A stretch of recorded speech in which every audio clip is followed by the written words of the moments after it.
नमस्कार मित्रांनो, मी गणेश गवळी धाराशिव उद्योजक चॅनलमध्ये आपलं सगळ्यांचं स्वागत करतो. आज आपल्याला मी शेळ्यांच्या चाऱ्याबद्दल थोडक्यात माहिती सांगणार आहे.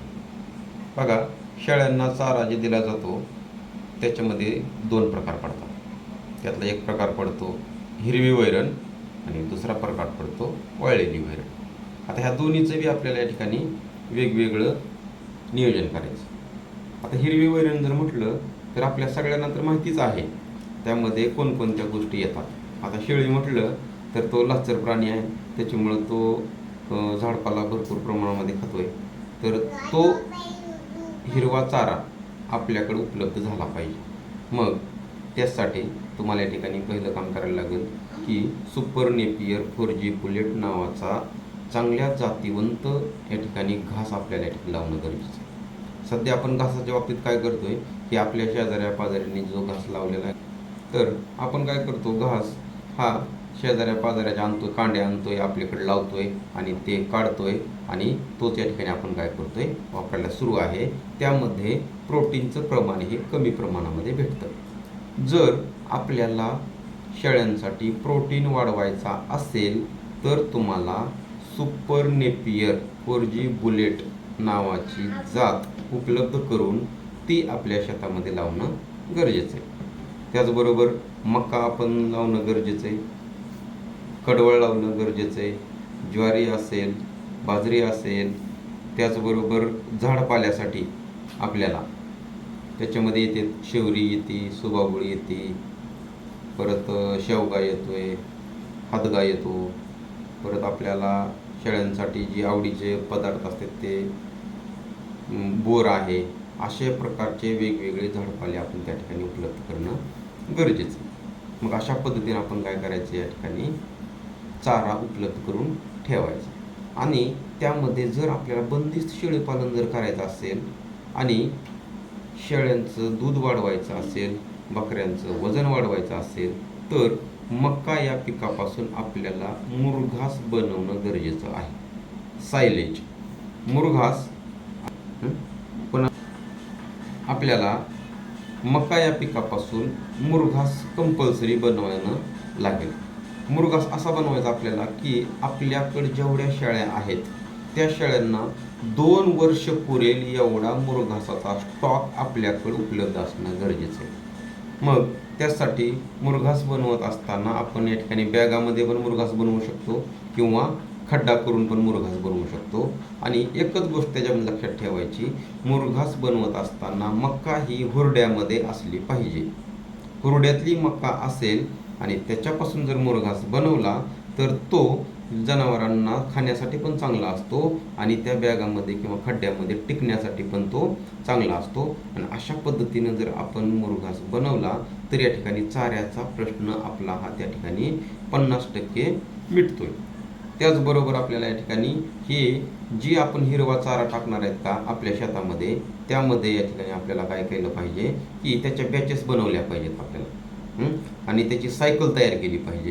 दररोज आपल्याला किती चारा लागतोय, आपल्या 1 महिन्यामध्ये किती चारा लागतोय आणि आज चारा तोडल्याला तो आपल्याला 1 महिन्यामध्ये परत रिकटिंगसाठी आला पाहिजे. ह्याचं नियोजन आपण जर केलं तर या ठिकाणी आपल्याला हिरवा चारा 12 महिने तुम्हाला कमी पडणार नाही. त्याचबरोबर जसं हिरव्या चाऱ्याचं नियोजन आहे त्याच पद्धतीनं आपल्याला वाळलेल्या वैरणीचं पण नियोजन करणं गरजेचं आहे. आता वाळलेल्या वैरणीसाठी काय पाहिजे, आपल्याकडं स्टॉक त्याचा पण मोठ्या प्रमाणामध्ये करणं गरजेचं आहे. जसं आपण मुरघास हा 2 वर्षासाठी तयार करतोय का, तसं आपल्याकडे वाळलेली वैरणीसुद्धा 2 वर्ष पुरल अशा पद्धतीनं आपल्याला स्टॉक करून ठेवणं गरजेचं आहे. तर का, तर या ठिकाणी निसर्गाचं काही सांगता येत नाही. कधी पाऊस जास्त पडतोय, कधी पाऊस कमी पडतोय, कधी दुष्काळ पडतोय आणि त्यावेळेस आपल्या व्यवसायामध्ये अडचण येता कामा नये. त्यासाठी आपल्याला काय पाहिजे, जास्तीत जास्त प्रमाणामध्ये चाऱ्याचा स्टॉक आपल्याकडे असणं गरजेचं आहे. आता चाऱ्याचा स्टॉक करत असताना काय करायचं आपल्याला, की आपल्याकडं आपल्या आजूबाजूला शेतामध्ये शिवारामध्ये जी काही सुगी होती त्यावेळेस, आता सध्या सोयाबीनचा आता 1 महिन्या दीड महिन्यामध्ये सुगी चालू होती, तर आपण सोयाबीनचं बुसकट आहे, तुरीचं बुसकट आहे, हरभऱ्याचं बुसकट आहे, ज्वारीचं बुसकट आहे, गव्हाचं बुसकट आहे, ऊसाचं वाड असेल, ऊसाचं पाचट असेल आणि ज्वारीचा कडबा, अशा पद्धतीनं आपल्या शेतामध्ये जेवढं ड्राय मटेरियल अवेलेबल होईल तेवढं आपण आपल्या शेडवर आणायचंय आणि ते सावलीमध्ये आणि पावसात भिजणार नाही याची काळजी घेऊन ते स्टॉक करायचंय आणि 2 वर्ष आपल्याकडे जेवढ्या शेळ्या आहेत तेवढ्यांना पुरल एवढं आपण या ठिकाणी स्टॉक करायचंय. आणि ते स्टॉक करत असताना आपण काय करायचंय, की आता कडब्याचे जी पेंडे आहेत, आपण जी कडबा खरेदी करून गंज लावतोय, आता इथून पुढं काय करायचंय, की गंज लावायची सिस्टम बंद करून टाकायची, गंज लावत बसायचं नाही. आता गंज लावायची का नाही कळल्याशिवाय आपण ते बंद करत नाही. तर त्यामध्ये काय पाहिजे आपल्याला, की चारा हा स्टॉक झाला पाहिजे आणि तिची निरंतर टिकला पण पाहिजे. बघा, आपण जर कडव्याची गंज लावली, समजा उदाहरणार्थ 2000 पेंड्या आपण खरेदी केल्या किंवा आपल्या घरच्या शेतातल्या आहेत, की 2000 पेंड्या आणल्या, आपण जर गंज लावली तर बघा खालचे 2 तर उंदरं काय करतात, पार करून टाकतात. कधी कधी खालून बुडापासून शेंडेपर्यंत उंदरं काय करतात, त्या कडव्याला येजं पडतात.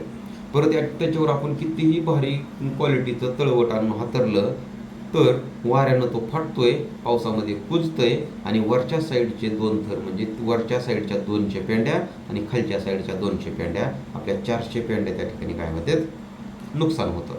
म्हणजे 2000 400 पेंडे या ठिकाणी गेल्या, राहिल्या 1600 पेंडे.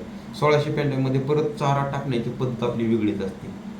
काही लोक काय करतात, गंजीची पेंडे काढतात, कोरडेनं तोडतात, काही लोक इळीनं कापतात, काही लोक त्याचे 2 तुकडे करतात, काही लोक आळशी असते ती तर जे गंजीची पेंडे काढतात, आळा सोडतात आणि तसंच त्या गाई म्हशी शेळ्या मेंढ्या पुढे टाकतात. आणि त्यामुळं काय होतं, आत्तापर्यंत ज्या ज्या शेतकऱ्यांच्या गोडवर मी व्हिजिट दिलेली आहे का, त्यावेळेस त्यांच्या उकंड्यामध्ये शेणापेक्षा चिपाडानं उकांडा भरल्या. मग अशा पद्धतीनं जर आपलं 2000 पेंड्यातल्या जर 1000 पेंड्या जर उकंड्यावर जात असतील तर या ठिकाणी आपला व्यवसाय त्यामध्ये सुधारणार नाही. म्हणून या वर्षीच्या सुगीपासून, रब्बीच्या सुगीपासून काय करायचं, जेवढा काय आपण या ठिकाणी कडबा खरेदी केलाय, कडबा कुट्टीची मशीन घ्यायची आणि त्या मशीनवर तो कडबा कुट्टी करायचा आणि कुट्टी केलेला कडबा आपल्या शेडमध्ये काय करायचा, तो स्टॉक करून ठेवायचा आहे. आणि हे सगळं ड्राय मटेरियल आपण काय करायचं, एकत्रित या ठिकाणी स्टॉक करायचं आणि ते स्टॉक झालेलं घ्यायचं आणि ते आपण काय करायचंय, दररोजच्या दररोज त्यांना या ठिकाणी आपल्याला चारायला सुरू करायचंय. आणि त्यामध्येच आपल्याला एक सिस्टम तुम्हाला सांगणार आहे, की तुमच्या शेळ्यांचं दूध वाढवायचं असेल, त्याचा फॅट SNF मेंटेन करायचा असेल किंवा बकऱ्यांचं वजन वाढवायचं असेल तर त्यांच्या पोटामध्ये दररोजच्या दररोज या ठिकाणी फॉर्म्युल्यानुसार चारा त्यांच्या पोटामध्ये गेला पाहिजे.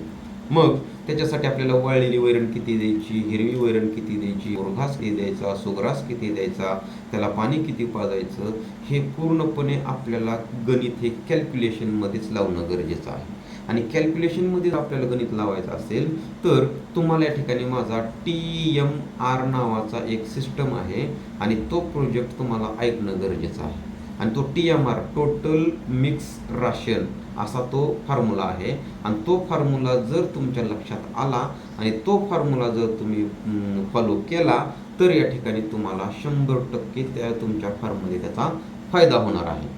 तर आज आपण या ठिकाणी एवढंच लक्षात घ्यायचं आहे, की वाळलेली वैरण, हिरवी वैरण 2 वर्षे कशी पुरल तेवढं स्टॉक करायचं आणि ते स्टॉक केलेलं आपण या ठिकाणी व्यवस्थितरित्या वापरायचं. त्याच्यासाठी TMR पद्धत तुम्हाला शिकायची, तर ती आपण काय करूया, पुढील भागामध्ये तुम्हाला ते पूर्णपणे सिस्टम TMRचं मी सांगतोय. आणि आपण मुरघासाबद्दल या ठिकाणी सेपरेट व्हिडिओ तुम्हाला या ठिकाणी मी तयार करून देतो. आणि TMR ह्याचा पण आपण काय करूया, सेपरेट या ठिकाणी व्हिडिओ तुम्हाला या ठिकाणी देतोय. आणि उद्याच्या भागामध्ये मी तुम्हाला शेळ्यांसाठी शेड कशा पद्धतीनं तयार करायचं त्याबद्दल या ठिकाणी आपण उद्याच्या भागामध्ये सविस्तर चर्चा करूया. तोपर्यंत या व्हिडिओला माझ्या तुम्ही लाईक करा, सबस्क्राईब करा आणि गरजवंत लोकांपर्यंत पोहोचल त्यासाठी तुम्ही सगळ्यांनी शेअर करा. धन्यवाद.